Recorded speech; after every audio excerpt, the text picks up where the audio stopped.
hayaan ninyo ay yumakan Yan na. ng poder ni Marcos Jr. at ng 12 hedas ng mga senador niya ay tayo magpahayag dito sa labas. Ayan na ang kabaong natin. Ang Dito kabaong natin itagay sa tabi ng ating mga vlogger. Okay, tumatawid na ang kabaong. Ayan na.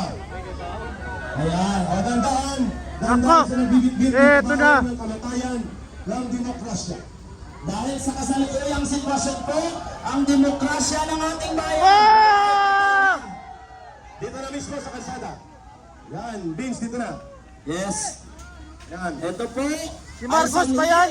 ng pagluluksa ng bayan sa demokrasya na ninakaw at pinatay. Si Marcos ba yan? Administrasyong ito. Ayan ang kabaong. Si Marcos ba yan? Okay, mga kababayan, ibinalik po namin dito nila Vince at ng ating grupo ang simbolismo ng pagkamatay ng demokrasya. At ngayon ay nakabukas po ang kabaong na nagpapakita na ang demokrasya sa Pilipinas ay halos patay na sa pamamagitan ng mga pagyuyak ni Marcos Jr. sa mga institusyon ng demokrasya, kagaya po ng ginagawa niyang pananabutay sa Senado. Ayan mga kabayan, libre po ang viewing ng ating kabaong Ng demokrasya. demokrasya ng ating bayan. Sa ating mga kapulisan, pagbigyan nyo na po ang ating medal. Yan naman po ay araw-araw po natin ginagamit dito. At Ayan. alam nyo naman po, Kinukuha na nila pambansang loyal at ng grupo niya. at alam nyo naman po mga kasamahan nating pulis, kami naman po dito ay peaceful tayo palagi. At nakita nyo naman na tuwing umaga, nagkiklearing namin, naglilinis kami rito, kaya magbigayan po tayo. Kasi kahit kailan din naman po tayo nag-away, alam ko na tawag lamang ng tungkulin yan, pero magbigayan po tayo. Pagbigyan nyo na po ang lead roll namin. Yes, na nakakanayan na nag-move na Vince.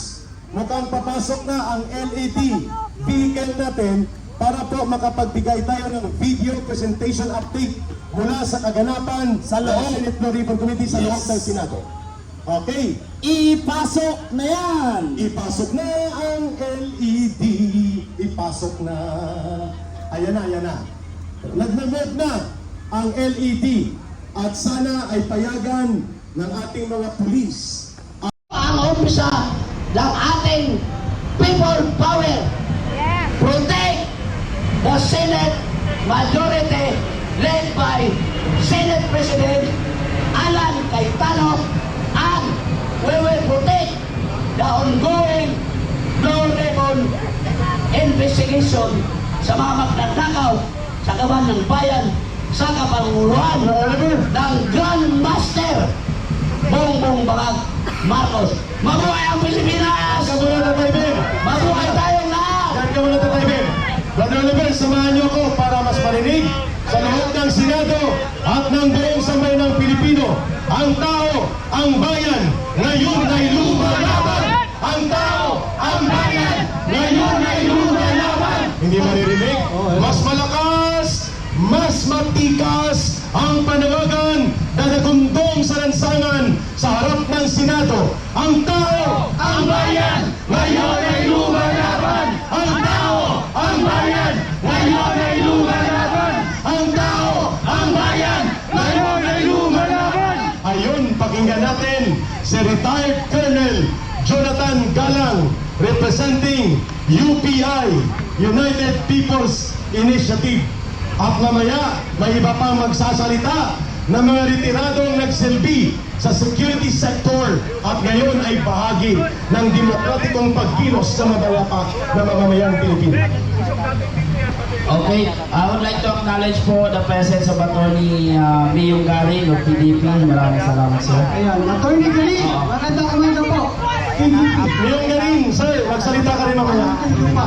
Okay, let's have Colonel Retired Jonathan Galang, United People's Initiative.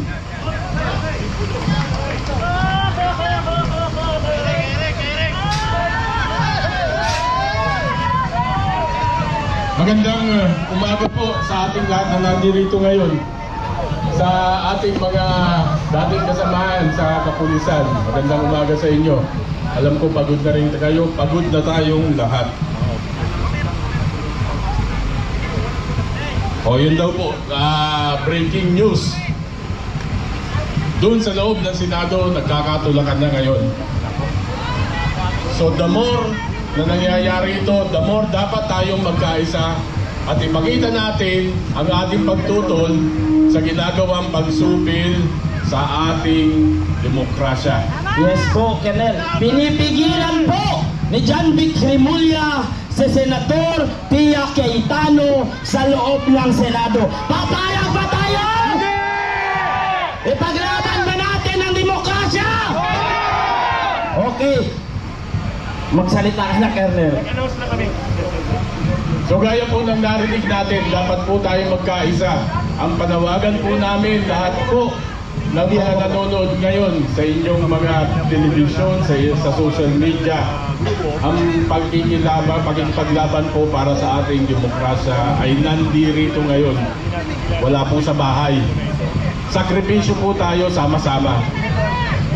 Sa totoo lang po, ngayon po ay nakaburol pa ang aking nanay. Condolence po, Colonel Gala. Opo. Pero, inarapat ko po na kahit paano makita yung mukha ko dito dahil ako po ay nakikisa sa ating lahat na nandito ngayon para ipaglaban yung ating demokrasya. Ang laban po natin ay hindi na po sa personalidad. Ito po ay laban na ng bawat Pilipino. Pero not Ferdinand Marcos. Ferdinand de los Reyes po, OFW Leader Advocate. Meron lang po akong babalikan kasaysayan ng ating mga bayaning Pilipino na nakipagdigmaan para sa ating kalayaan na ngayon ay sinasakal ng muli ng ating kapwa Pilipino.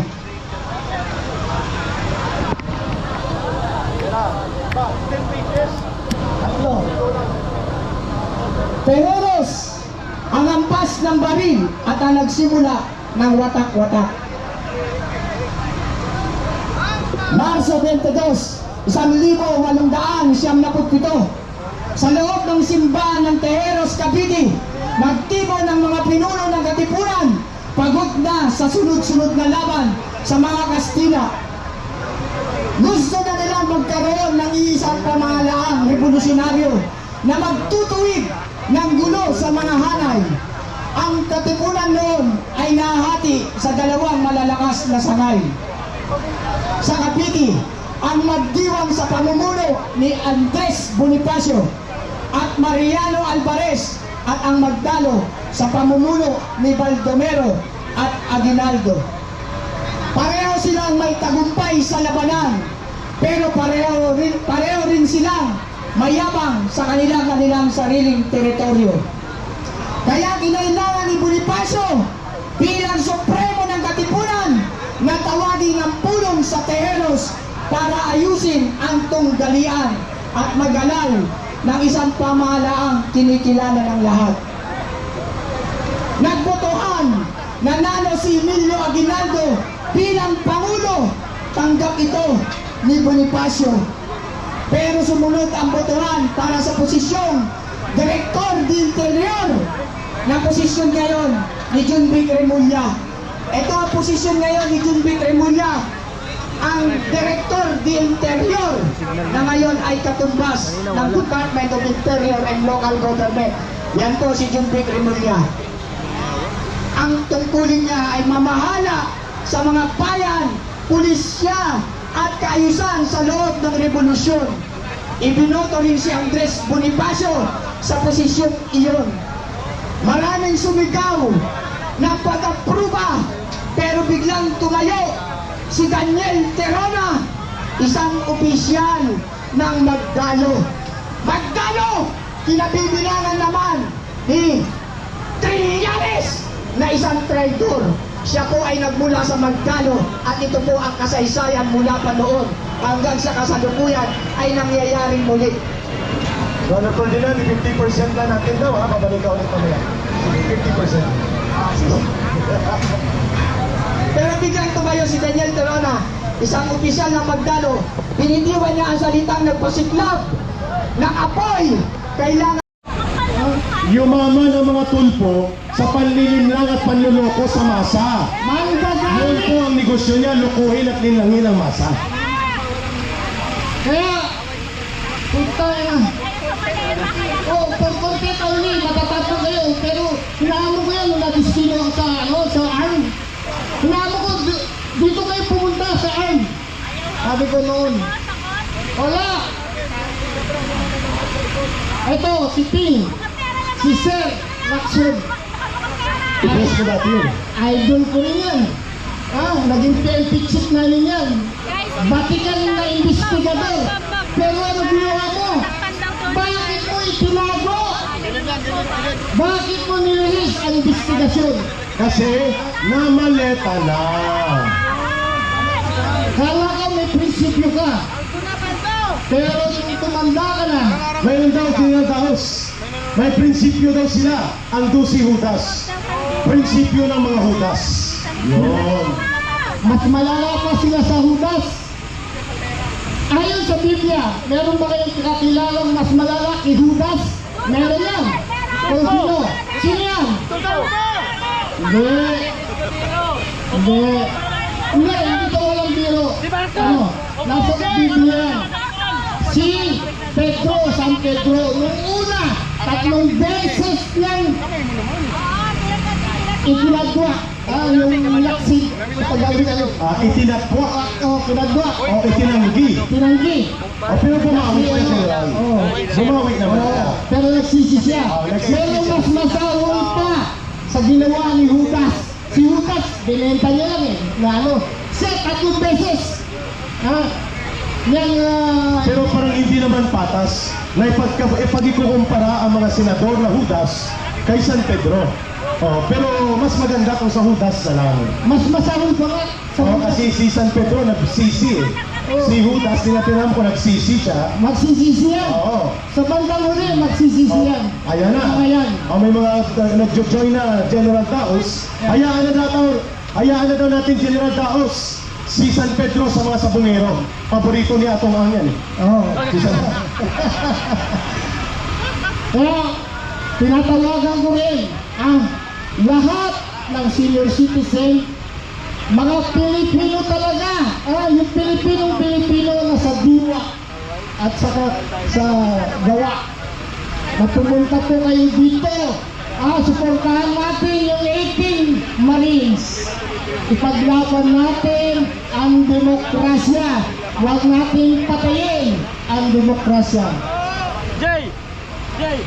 Sana po, Yes, General Taos. Go ahead. ang gabi, subaybayan natin, huwag natin iwanan itong sila. Ang Senado. Pero kagabi, kinilala niya ang 12 Judas. Judas Daw din ang siya. legitimate. Siya ang pinakahudas sa ating ka ng 6 na maleta. Sana all! Sana all! Kaya mga kasama, ang tanong ko, credible pa ba si Erwin Tolpo na humawak ng Blue Ribbon? Ay siya mismo mga kasama ay sangkot, isa ring magnanakaw. Ang tapang ng mga tulpo ay hanggang away mag-asawa lang. Tama? Pero para sa bayan, duwag at mga walang bayag ang mga pangtado. Ayan, malapit-lapit na daw po. Andyan na. So, at tabayanan po natin. At malapit-lapit na po. At tabayanan po natin. Mga kasama, malapit-lapit na sila. Nasa mga area na, and that means mga from traffic consideration 10 minutes away. 10 minutes away, nandyan na sila. Tumatawag na po ang ating mga bayani ng pagtatanggol at pagbubunyag sa katotohanan. Sige Vince, Pira, banatan mo ang bagong pangalan ng grupo ni Marcos sa loob ng Senado, 12 Judas. Kung mayroong 7 pares, mayroon din pong 12 Judas. At ang 12 Judas, ito ay isa si ang magkapatid na Tulpo, T-U-L-P-O. Kung baliktarin mo, putol. Tulpo, putol. Kaya, Eric, Kaya may karapatan po akong i-criticize itong magkapatid na tulpo na ito. Dahil isa po ako sa bumoto sa kanila. Dahil isa ako sa bumoto sa kanila. Dahil isa ako sa mga nauto, naggago ng magkapatid na tulpong ito. Naakala ko noon, kung makapagsalita kay Risa Hontiveros, kay Kiko Pangilinan, ay grabe halos isumpa niya. Kung makapagsalita ay bobo at tanga itong si Kiko at si Risa. Bakit ngayon ay himot-quit na siya kay Risa Hontiveros? Kain suka! Namalitan, no? At ito pa mga kasama, yun pala, kaya kumukontra lang siya doon kay Risa Hontiveros. Ang sabi niya, hindi naman daw masama ang magnakaw sa kaban ng bayan basta kasama silang mga tulpo. Mga kababayan, Vince, excuse ha, pag dumating po ang 18 brave soldiers, ay kung hindi po makakadaan sa harang ng barikada ng mga lispo na kapatid natin, dito na natin pababain. Gawa na natin at magkadaop ang palad natin at ang nagtatabon-tabon at nagtatakip sa katotohanan ng pandarambong sa ating lipunan at kapulukan ng gobyerno ni Marcos, libre na makapasok sa Senado. Aantayin natin kung ano ang magiging paninindigan ng 10 natitirang the great remaining 10 senators in the Senate plus yung dalawa na ngayon ay hindi nila kasama, si Senator Bato de la Rosa, si Senator Jinggoy Estrada. Mga kababayan, kagabi po mga alas 11 ng gabi, kumalat ang mensahe ng kapatid ni Bongbong Marcos Jr. na si Senator Amy Marcos.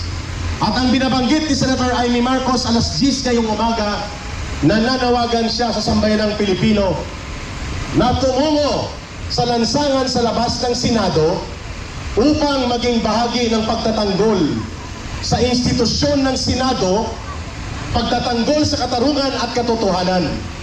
Kung saan, kung hindi matutuloy sa loob ng Senado ang tinatawag na Senate Blue Ribbon Committee investigation, gaganapin natin ang Senate Blue Ribbon investigation dito sa lansangan mismo sa labas ng Senado.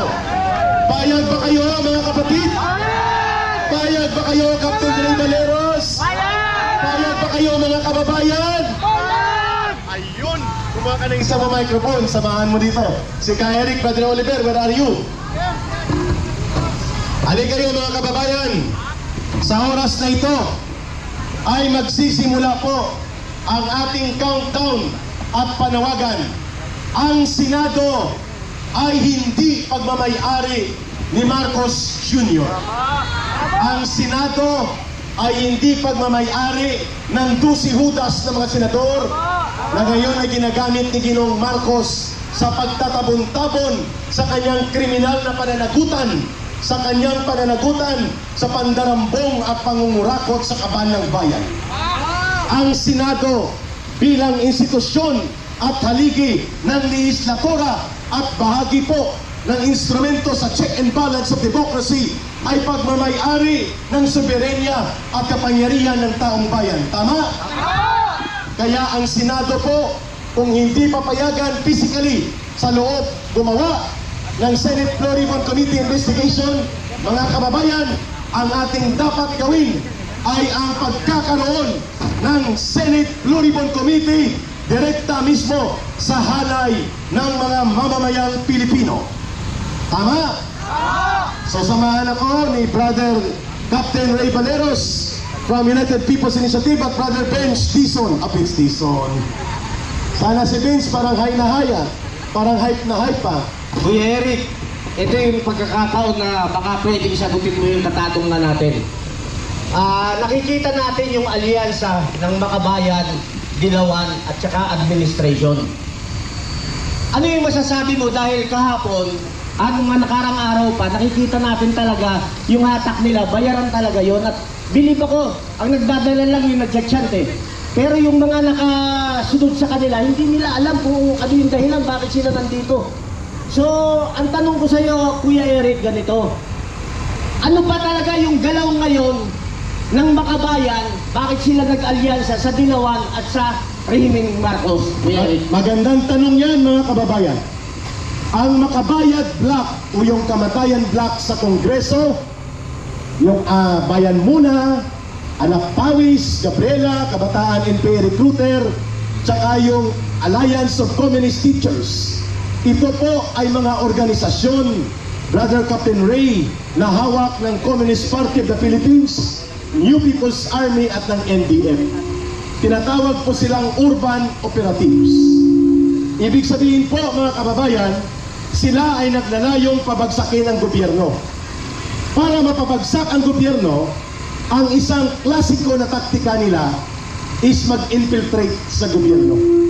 Dito ka ba, Captain Ray? Nag-feedback ka dito. Ang ibig sabihin po, join the government to destroy the government. Yun po yun. Ibig sabihin po, si Marcos at sila Romualdez nagpapagamit at nagkagamitan sa mga komunistang urban operatives para pahinain ang gobyerno. Sa pagkadesperado ng gobyerno ni Marcos na magkaroon ng suporta sa poder dahil ang taong bayan ayaw sa kanya, ginamit nito ang mga kalaban ng kanyang kalaban. Ang prinsipyo naman dyan mga kababayan ay the enemy of your enemy can be your friend. Ang kaaway ng iyong kaaway ay pwedeng gamitin mo na maging kaibigan. So kaaway po ng Duterte Good Government Projects and Programs ang CPP, NPA, NDF dahil nilalabanan po ni Pangulong Duterte at ng kanyang pamumuno at ng uri ng kanyang politika ang terorismo, ang kriminalidad, ang droga, ang sindikato at mga kurakot. Lahat ng ito ay ginagawa ni Marcos. Kaya kailangan niya ng lumalaban sa mga Duterte. Ginagamit po ang Makabayad o Kamatayan Block na ito para lituhin at linlangin ang taong bayan. Pero hindi tayo papayag. Sapagkat ang hanay ng mamamayan na nagmamahal sa tamang pamamahala, matino at matuwid na gobyerno ay higit na mas marami kaysa mga urban operatives na ito na pinupuntuhan at ginagamit ni Marcos para umatake sa mga Duterte. Yan ang tinatawag na classic divide and rule, and then let your enemy become your friend for a while you are still using them to destroy your main enemy. Sino ang main enemy ni Marcos? Ang mga Duterte. Dahil hindi siya papayag na magiging matino ang gobyerno, walang korupsyon at walang pandarambong.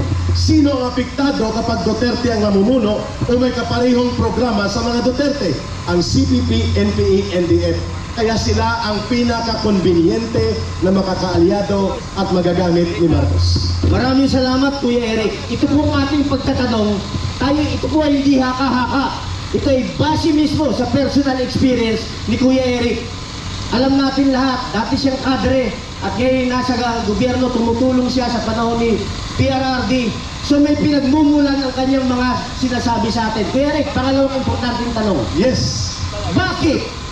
Bakit ang kagaya mo na nagsasabi ng katotohanan, ang kagaya ni Major General Romy Pukis nagsasabi ng katotohanan, Respicio Igo Barsaga, bakit lahat ng nagsasabi ng katotohanan, kinakasuhan, ito multiple cases, Yes. Bakit ang harapang pagparada ng mga CPP, NPA, Makabayan Block na alam natin sila nagugulo sa bansa, bakit harapan? Hindi masawata ng ating gobyerno, hindi masawata ng DILG, hindi nila magawa ng paraan para ito ang kasuhan. Harapan nagmamarcha, CPP, Correct. NPA.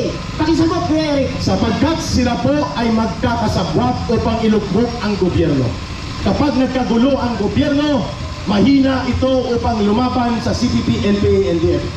Ang layunin po, Captain Ray Valeros, ng CPP, NPA, NDF ay magkagulo. Pag nagkagulo at walang gobyernong matino na umaharap sa kanila, pababagsakin nila ang gobyerno. At sila ang mag-agaw ng kapangyarihan. That is why they pretend to be joining the rallies, but they are funded and protected by Marcos. Ang tawag po dyan, tactical alliance. At ang pagprotekta ng DILG, ng DOJ, at ng mga pulis na mga opisyal, at ang pag-tolerate ng Armed Forces of the Philippines sa sabwata ni Marcos, ni Romualdez at ng CPP, NPA, NDF ay isang malaking kataksilan na dapat maibunyag at dapat labanan ng taong bayan. Salamat Kuya Eric. Palalim tayo ng palalim dahil damay dito ang mga kapatid nating kapulisan at kasundaluhan. So ibig sabihin, kaya maraming namamatay sa labanan sa bakbakan dahil yung sabuatan ng gobyerno at ng CPP, NPA. So kawawa ang ating mga kapulisan, namamatay. Sila ay walang kinalaman rito na uutusan lang ang ating AFP, ganun rin. So ito yung hindi maganda. Harapan, nandyan, hindi nila masawata. Kuya Eric, ito pinaka-importanting tanong pa. Go ahead. Bakit? Ayaw kumutmura pero putang ina! Ang ayaw magpalibing kay Marcos Sr., mga dilawan. Ang nagpatalsik sa tatay niya, dilawan. At mga komunista. Mga komunista. Bakit nakikipag-alyansa ngayon ang dilawan sa Marcos? May posibilidad ba na? Mag-join muna tayo, dilawan, makabayan, Marcos, mag-join tayo para pabagsakin ng Duterte. And later on, pag wala na Duterte, ang gagawin ng liberal makabayan, pabagsakin naman si Marcos. That is correct. Mga kababayan, Pakisagot tama po kay yun. Eric. Tama po yun. Ang tactical na alyansa ng dilaw, pink at mga pula sa CPP, NPA, NDF ay alyansa sa pagpapahina ng gobyerno. Kapag si Marcos ay nalulong at nalubog dito sa korupsyon at nagagalit ang taong bayan, ang unang sasakay sa kilusan ng taong bayan na magpapabagsak sa kanya ay mismo ang CPP, NPA, NDF at mga dilaw at pula para sila ang mag-agaw ng inisyatiba. Yun ang hindi natin papayagan sapagkat ang mga CPP, NPA, NDF at dilaw at mga pink na mga balahibo ng kaalyado ni Marcos, kasabwat sila sa pagtatanggol ng korupsyon at plunder habang pinapahina nila si Marcos, pinapahina nila ang gobyerno, and eventually aagawin nila ang kapangyarihan. Captain Ray, tawagin ko lang si Brother Benz at siya muna at ready lang kayo dyan. Captain Ray, thank you for the interaction sa inyo, sa grupo nyo sa UPI. Brother Benz, go ahead. Kaka-announce lang po, approaching na ang ating mga kasamang 18 Marines. Antabayanan po natin at sabay-sabay po natin silang sasalubungin dito. Mag-ready. Mag-ready po tayo at alam ko medyo marami-rami na rin naman tayo. Sama-sama nating paglaban ang 18 Marines laban sa mga haharang sa kanila. Okay, tama yun, Brother Vince. At sa ating mga technical operators, parating na sila. Mga 15 minutes, 15 to 20 minutes. Captain Ray, ready lang kayo dyan. Sa grupo po ng mga riders, grupo po ng Quezon City Anti-Crime